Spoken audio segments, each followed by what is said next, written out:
बच्चों electric current जो chapter 5 था अपना, उसमें अभी हम रेजिस्टर का कॉम्बिनेशन पढ़ रहे हैं। आपने इससे पहले कैपेसिटर्स का कॉम्बिनेशन पढ़ा था, सीरीज और पैरेलल। वो कैपेसिटर का जो कॉम्बिनेशन था वो इस फॉर्मूले से होता था, Q = CV से। आज हम पढ़ रहे हैं कॉम्बिनेशंस ऑफ रेजिस्टर्स, जो कि V = IR, ओम के नियम से होगा, ओम्स लॉ से। ये ओम्स लॉ से हमें सॉल्व करना है इसको। तो इसमें दो कॉम्बिनेशन होते हैं, आपको पता ही है, सीरीज और पैरेलल। सबसे पहले मैं आपको सीरीज कॉम्बिनेशन के बारे में बता रहा हूँ। तो सीरीज कॉम्बिनेशन में हम क्या करेंगे, एक रेजिस्टेंस R1, ये सेकंड रेजिस्टेंस R2 और ये थर्ड रेजिस्टेंस R3, तीनों को हमने सीरीज में कनेक्ट कर दिया है। और यहाँ से हमने एक बैटरी से कनेक्ट कर दिया इसको, सेल से, जिसका पोटेंशियल है V। ठीक है, तो अभी देखो R तो तीनों का ही मैंने अलग अलग माना है, R1, ठीक है, R1, R2 एंड R3, तीनों का अलग अलग ये हमें मानना ही होता है पहले।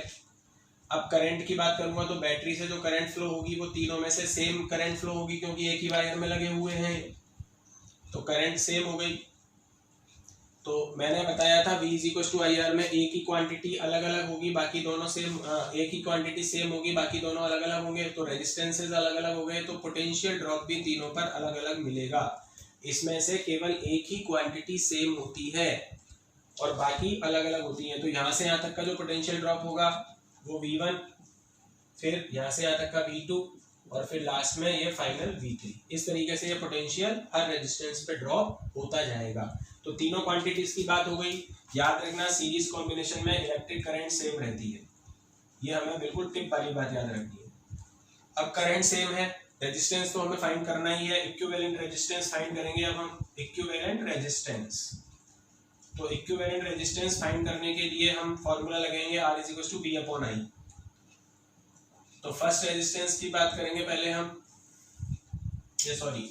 इक्विवेलेंट रेजिस्टेंस फाइंड करने के लिए हम पोटेंशियल ड्रॉप निकालेंगे। सबसे पहले लिखेंगे हम potential drop across first resistor, जो फर्स्ट रेजिस्टर है। तो जो V1 होगा, फर्स्ट रेजिस्टर का potential drop V1 = V = IR होता है। तो इसमें करंट कितनी है, I, और इसका रेजिस्टेंस कितना है, R1। तो ये हमारी फर्स्ट इक्वेशन बन जाएगी, V1 = IR1। ठीक है, इसके बाद potential drop across second resistor, जो सेकंड है, तो V2 = IR2। ये सेकंड इक्वेशन बन जाएगी, V2 = I। करंट तो सब में सेम है, रेजिस्टेंस अलग अलग है, R1 की जगह R2 आ जाएगा, करंट उतनी ही फ्लो हो रही है I, पोटेंशियल ड्रॉप V2 है इसका। और लास्ट में हम पोटेंशियल ड्रॉप निकालेंगे across third resistor. Third resistor का पोटेंशियल ड्रॉप V3 = IR3। तो टोटल पोटेंशियल ड्रॉप निकालें तीनों को ऐड करके, टोटल पोटेंशियल ड्रॉप।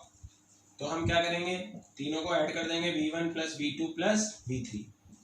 V1 कितना है, IR1, V2 कितना है, IR2, और V3 कितना है, IR3। I कॉमन आ जाएगा, R1 + R2 + R3। अब I को अपॉन में ले लेंगे, V/I, R1 + R2 + R3। V/I को हम अकॉर्डिंग टू दिस फॉर्मूला लिख सकते हैं R। तो R = हो जाएगा R1 + R2 + R3। ये इक्विवेलेंट रेजिस्टेंस का फॉर्मूला आ गया सीरीज में। तो सीरीज में जो इक्विवेलेंट रेजिस्टेंस होता है वो सभी रेजिस्टेंसेस को डायरेक्ट ऐड करके मिल जाता है। जो भी रेजिस्टेंस हो, जैसे ये 2 ओम का हो, ये 3 का हो, ये 4 का हो, तो तीनों को ऐड कर दो, 2 + 3 + 4, ये इस कॉम्बिनेशन का इक्विवेलेंट हो जाएगा। क्लियर है? तो आपको इन तीनों क्वांटिटीज की बात करनी है। ये तो हटाओ यहाँ से, ये तो उस चैप्टर में काम आया था अपने 4th चैप्टर में। अब V = IR से ये डेरिवेशन होता है। सीरीज में क्या सेम रहता है, करंट। ये आप ध्यान रखना, करंट सेम होता है सीरीज में। रेजिस्टेंस हमें अलग अलग लेने ही है, R1, R2, R3। अब एक क्वांटिटी सेम रहेगी, बाकी दूसरी भी चेंज हो जाएगी। तो पोटेंशियल ड्रॉप सब पर अलग अलग हो गया, V1, V2, V3। अब आपको करंट सेम है, तो जो बची हुई क्वांटिटी है ये निकालनी है। तो पहले V1 निकाला, V1 आ गया IR1, फिर V2 फाइंड किया, IR2, V3, IR3। तीनों को ऐड करा तो हमें टोटल पोटेंशियल आ गया। इसमें से I कॉमन ले लिया, लास्ट में V/I को हमने R यानी इक्विवेलेंट रेजिस्टेंस लिख दिया। तो ये इसका सीरीज कॉम्बिनेशन समझ में आ गया। बहुत ही इंपॉर्टेंट और बहुत इजी है। ये याद रखना कि अगर यही कैपेसिटर होते सीरीज में तो ये फॉर्मूला फिर ये होता, कैपेसिटर सीरीज में ये होते हैं। तो दोनों में डिफरेंस है। देखो रेजिस्टेंस का सीरीज में सीधे सीधे एडिशन होता है, कैपेसिटर का अगर सीरीज है तो रेसिप्रोकल कर करके उसको ऐड किया जाता है। तो दोनों में अलग अलग फॉर्मूले हमें मिलते हैं, जैसे नहीं होते हैं। सेकंड आता है पैरेलल कॉम्बिनेशन। अब पैरेलल में क्या होगा वो हमें समझना है। यहाँ पे फॉर्मूला तो यही लगेगा, इसी के हिसाब से हमें तीनों क्वांटिटीज की अब पैरेलल में भी बात करनी है। तो यहाँ पर मैं सीरीज से हटा देता हूँ इनको, और सीरीज से हटा के इन तीनों को पैरेलल में लगा देता हूँ।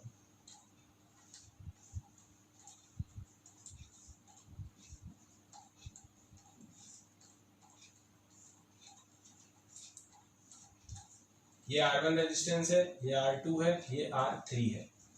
अब ये करंट जो फ्लो हो रही है I, ठीक है, ये 3 पार्ट्स में डिवाइड हो जाएगी। यहाँ देखो यहाँ से ब्रांचेस 3 पार्ट्स में डिवाइड हो गई, तो एक ऊपर वाली ब्रांच में जाएगी करंट I1, इसमें जाएगी मान लो I2 और इसमें जाएगी I3। तो करंट अलग अलग हो गई, रेजिस्टेंस अलग अलग हो गया, करंट अलग अलग हो गई। पोटेंशियल ड्रॉप सब पर सेम होगा, जो बैटरी का पोटेंशियल होता है वही उतना ड्रॉप हो जाता है, V और V।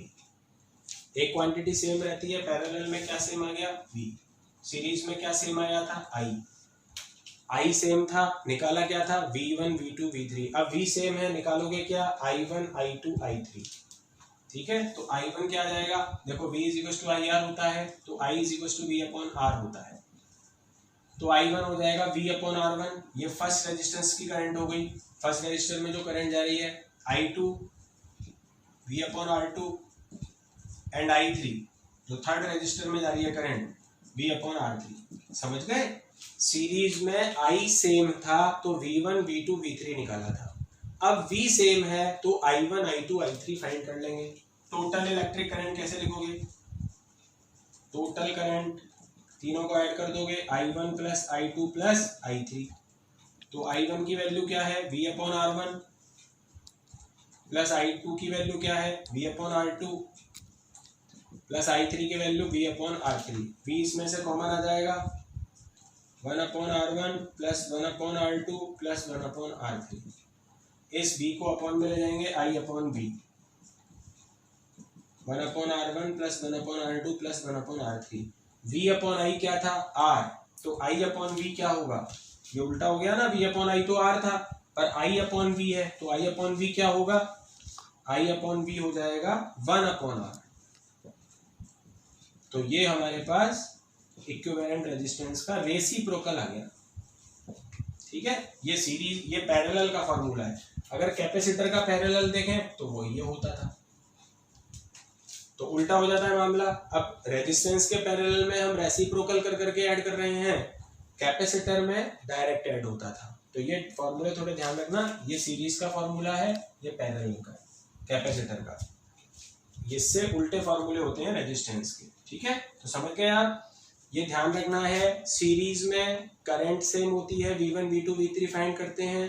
पैरेलल में V सेम होता है, I1 I2 I3 फाइंड करते हैं। बाकी ये बहुत इजी है। अब इससे रिलेटेड कुछ क्वेश्चन आते हैं, सिंपल क्वेश्चन अगर देखे जाए। अच्छा, ये अगर आप केवल 2 रेजिस्टेंस यहाँ पर कनेक्ट कर दो, मान लो केवल 2 रेजिस्टेंस ही कनेक्ट करो, तो हम इसका शॉर्ट फॉर्मूला निकाल सकते हैं। 1/R = 1/R1 + 1/R2।